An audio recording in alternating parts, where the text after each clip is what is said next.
Welcome class, myself Professor D.S. Rai, Professor Department of Civil Engineering, BBD Institute of Technology and Management. Today we will discuss course KCE 401 Material Testing and Construction Practices.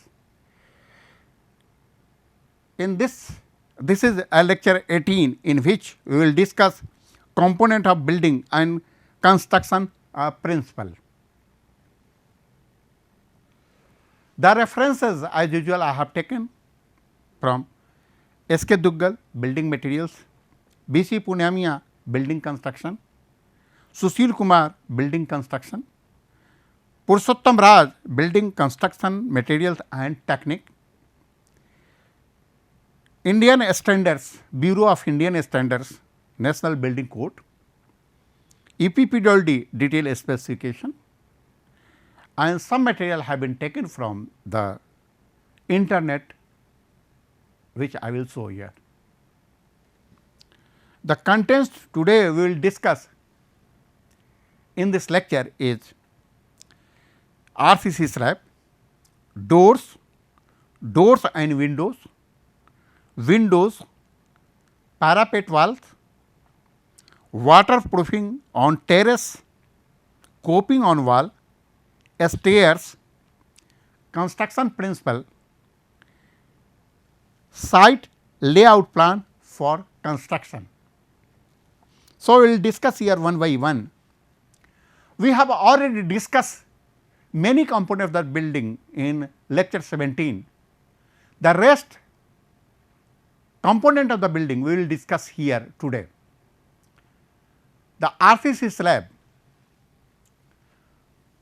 the roof is an essential structural component of the building for any structure, which provides protection against environmental factor like sun, wind, rain, etc.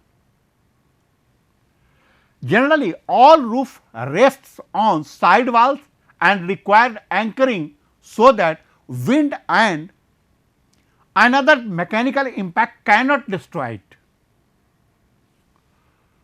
Roofs may have a different shapes, but flat and sloped roof are more popular. Typically, most roofs are constructed from RCC, stone slab, tiles and etc. And we can see here that this is the RCC slab which are ready for concreting. You can see here the reinforcement are placed over the shuttering of the building and ready for the concreting to make a RCC slab. So, it is quite visible, quite easily visible to everyone that this is the RCC slab. Now, come to the doors. Doors are a main entry and the exit point of any house. Without door, there will be no security in the house, and they are one which separates the one room from another. Doors have a lock key facility, so we can lock the house by locking the doors and go outside freely and without any tension. They are made of a strong material like steel, wood, iron. Therefore, they are not easily breakable. In any house, doors are essentials. Without doors, we cannot imagine a shape of a house. Door is provided in every house to just access into the house. There are different types of doors used in the house. They are hinged doors, where hinge are used to connect the doors with the frame. Dutch doors, rollers doors, bifold doors, sliding doors and pivot doors. So, these are the doors used in the houses. Again, some doors are here also, French doors, panel doors, PVC doors, flush doors. So, these are the different doors which are used in the residential houses or any type of houses. Now, come to the window. Window are one of the essential component of any house or building. It is one that allow fresh air and light to enter the house. Without window, the house becomes a dark room or jail. We cannot imagine a house without window. So, by the window, the natural lights and air circulation are provided into the house. Window are provided at the sill level. As we have discussed earlier, sill level is the bottom of the door, or window where it is placed, and their height extended up to the lintel level. So, from the lintel level and sill is the height of the window. There are various types of window used in a house like single hug window, arch window, awning windows,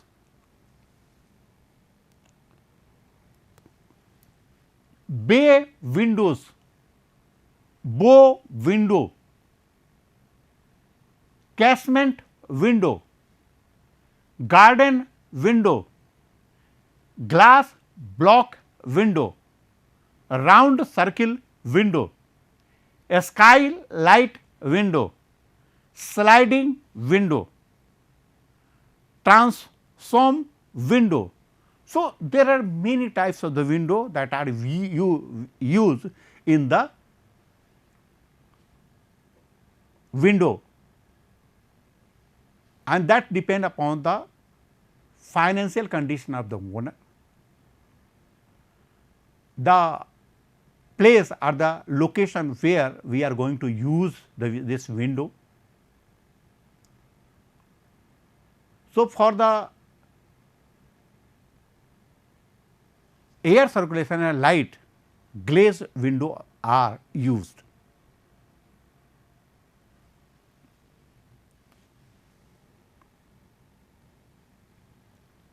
Now, come to the next one, that is the parapet wall.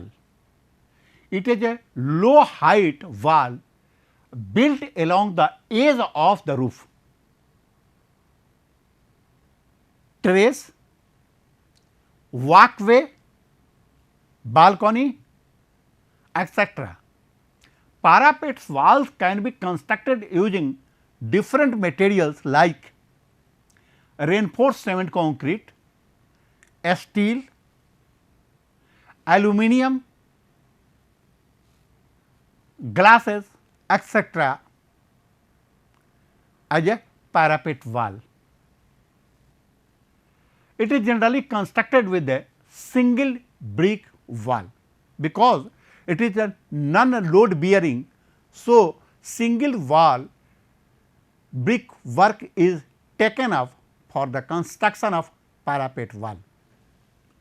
We can see here in the drawing that this is the slab level, and from here to here this is the parapet wall, and this is the height of the parapet. Generally it is a very low height, generally it is taken as a 90 centimeter. The parapet walls are constructed to protect children's and other things to fall from the roof to the ground. If parapet wall is not constructed, then the children may fall from top to the bottom, and this will cause a accident. Psychologically also the parapet wall is important. If parapet wall is not there, then psychologically it looks like that anyone can fall from the top to the bottom.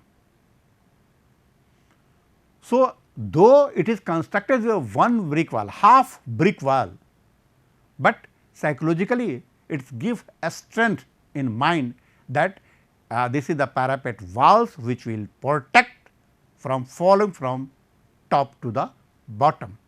So, parapet wall is a very important parameters or elements or component of the building.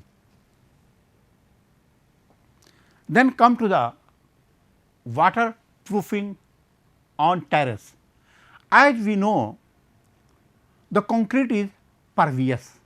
If water is stagnant over the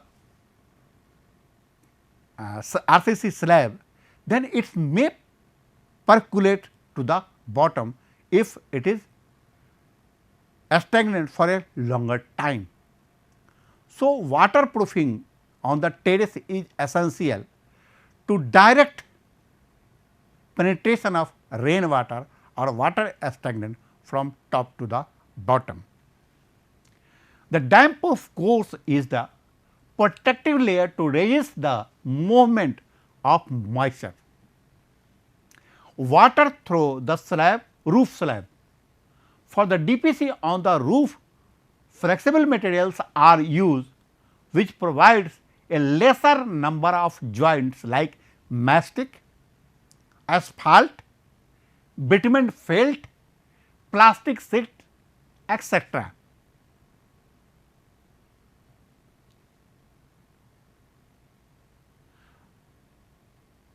Terrace could be also protected by some structural member like brick cover. Brick cover is generally used in present situation to protect the slab from direct entry of water. There may be another component which are laid over the slab is some iron mesh are laid over the slab and 2 to 2.5 centimeter concreting has been done to protect the slab. You see here in the picture that this fellow is now making a layer of asphalt, which will asphalt is impervious. Once it is laid over the surface and dried, then the water may not percolate inside the slab. So, we can see here that the fellow is this fellow is now laying asphalt on the top of the terrace. Another component of the building is coping walls. Why it happen? Though we have protected slab from the water to percolate from the top, but the walls outside of the slabs are made of bricks, and if coping is not provided, then the water may percolate from the top of the wall and it may go below the slab, it may enter into the house. So, this wall should be protected by coping, means some concrete layers in shape of incline, slightly inclined, so that water may not rest for a longer time on the surface. As soon as water falls on the surface, water will escape out on the slope of the coping. So, in this way we can protect the wall from the water or rainwater, you can say. So, this is also a very important component of the building. The coping is the structure that constructed on the top of the boundary wall and parapet walls. It is to protect rainwater directly stored on the brick masonry wall. The main function of coping is drain of rainwater during the rainy season and improve the aesthetic of the structure and walls. One important component of a building is a stair. Without a stair, we cannot imagine a construction of house, because a stair is the only means by which one can climb from the lower floor to the upper floor. And now the buildings are constructed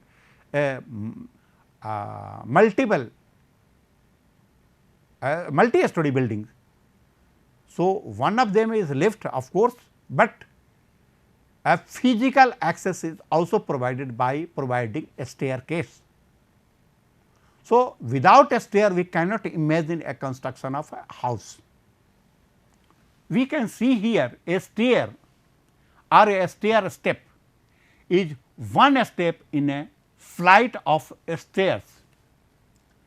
In the buildings, a stairs is a term applied to complete flight of steps between the two floors. A stairs flight is a run of stairs or steps between the landing. We can see here in this diagram, this is the stairs through which one can go from here to upper floor. So, this is the floor opening over which the stairs are provided. Now, come to the terminology. From here to here, it is called total run, and the height, complete height from one floor to another is called a stringer height. This is the stringer height. From first step to the last step, the inclined distance is called a stringer length,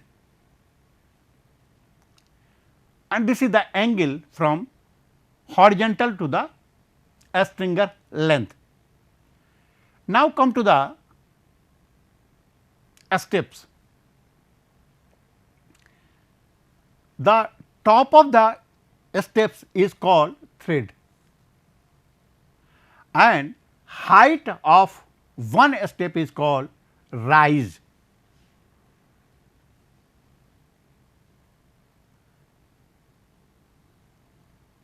To protect the person who is climbing from one floor to another, the hand rails are provided along the stairs.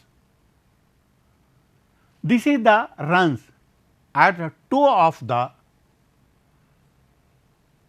the one step to the start of the next step is called a run, and so this is the total run. The height between one floor to another is called total rise, and this is the floor thickness.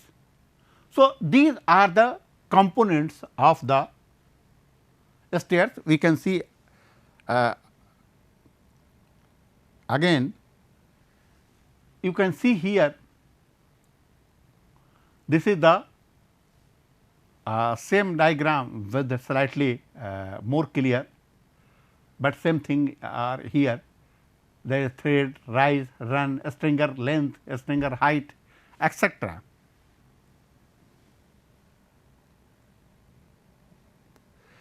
Now, come to the construction principle.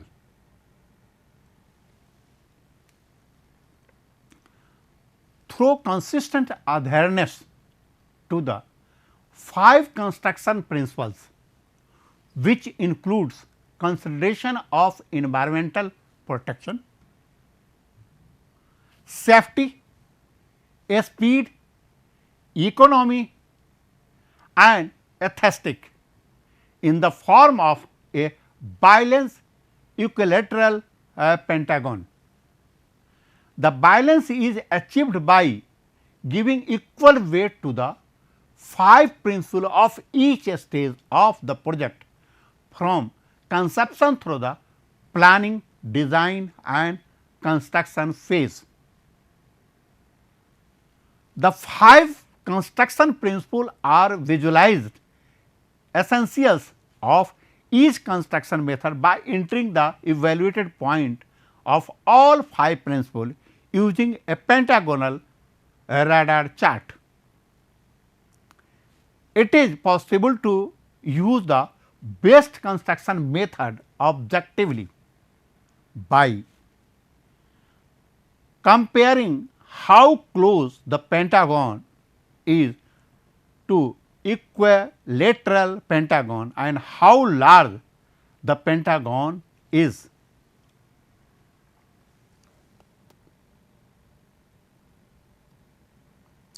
You see, this is the a pentagon and all 5 principles are mentioned here, that is environmental protection, safety, speed, economy and aesthetic. This is the 5 construction principle that we have to follow. Environmental protection, because now the government and everybody is quite aware of the environmental impact, and everybody try to ensure the environmental issues everywhere. In building construction also it is a very essential part.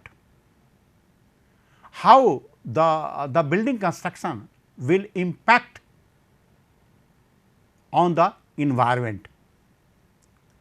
Now, for the sake of environmental protection, government has made a definite rules that have been followed by the each construction agencies or owners. Now, the government has given a direction that every construction should be covered with the some material which can be protected, which can protect the dust etc. to go outside. So, it is an essential part, because where there is a construction there will be a dust, there will be noise, there will be some other impact. To protect them, so government has given direction that should be covered during the construction period, and watering shall be done during the construction period, so that dust may be restricted inside the closed area. So, this is the most important factors today the government has to take care the environmental protection. Now, the next is safety. The construction part is should be safe. Why? During the construction it should be quite safe, otherwise accident may occur, which life or some other things may happen or may go. So, again the next is a speed of the construction, a speed. If the construction is delayed, then the construction cost will go up. So, the construction should be in a speedy way, so that the construction cost will be restricted in the estimated cost. And of course, duration will also used for the owner to use the construction for their beneficiary. Apart from this, the structure should be economical. It may not be so costly after giving this the constructional principle. It should be as economical as possible, and that will under the control of the owner. Apart from this, the structure should be or house should be aesthetic. Otherwise, many buildings are there which are looking very nice as compared to others, though the other building have a high cost, but still it is not looking aesthetic. So, that should be aesthetically acceptable by the owners and other people who are working there. Now, construction principle, again the environmental protection, construction work should be environmentally friendly and pollution free. Safety, construction work has to be carried out in safety and comfort with a method that implement the highest safety criteria. Speed, the construction work should be completed in the shortest possible period of time. Economy, construction work must be done rationally with an inventive mind to overcome all the constraints at the lowest cost. Aesthetic, construction works must proceed smoothly and the finished product should be portray culture and artistic flavor. This is the pentagon, and you can see here, if you are concentrating about the economy, then your if the environmental protection is not done, then this can't be adopted. See, this is the method B in which all 5 principles have been taken up. So, this is the best thing that could be opted. The method C is a speed is not considered so much, but environmental protection safety is considered widely, but so it may not be considered as the best method. So, method B is considered as the best model as per construction principle. Layout plan for the construction, site layout plan are prepared by contractor as per their mobilization activities before work on the site commence. They are crucial part of construction management, as the site can be very complex place involving the coordination and the movement of large quantity of materials as well as high value of products, plant, peoples, etc. Effectively and accurately laying out a site can help ensure that the work are undertaken efficiently and safely.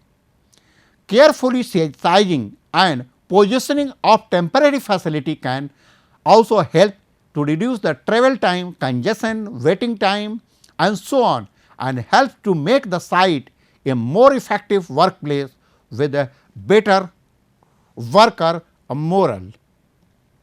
Layout plan for the construction, site construction. The site layout planning involves 4 basic process: identifying the site facility that will be required, determining the size and other constraint of those facilities, establishing the interrelationship between the facilities, optimizing the layout of facility on the site. Site layout plan might includes location and for and size of zone of particular activities, crane including ready and capacity, site offices, welfare facilities, off loading, temporary storage and storage area, lay down areas. The subcontractor facilities may be provided. The site layout plan for the construction should be car parking, emergency route and muster points, access, entrance, security and access control, temporary roads and separate pedestrian routes shall be provided. Waste management and recycling area, site holding and existing boundaries, protection of trees, existing building, neighboring building and so on. Signage should be there, so that it may be identified that particular buildings is taken up. Temporary services including electrical power, lighting, water distribution, drainage, information and communication technology, site security system and so on. Temporary works such as a propping solution to retained structure, sheet piling details and so on. Area for the construction of mock up for the testing, fabrication facilities. So, this is all about this lecture. Thank you very much. Thanks.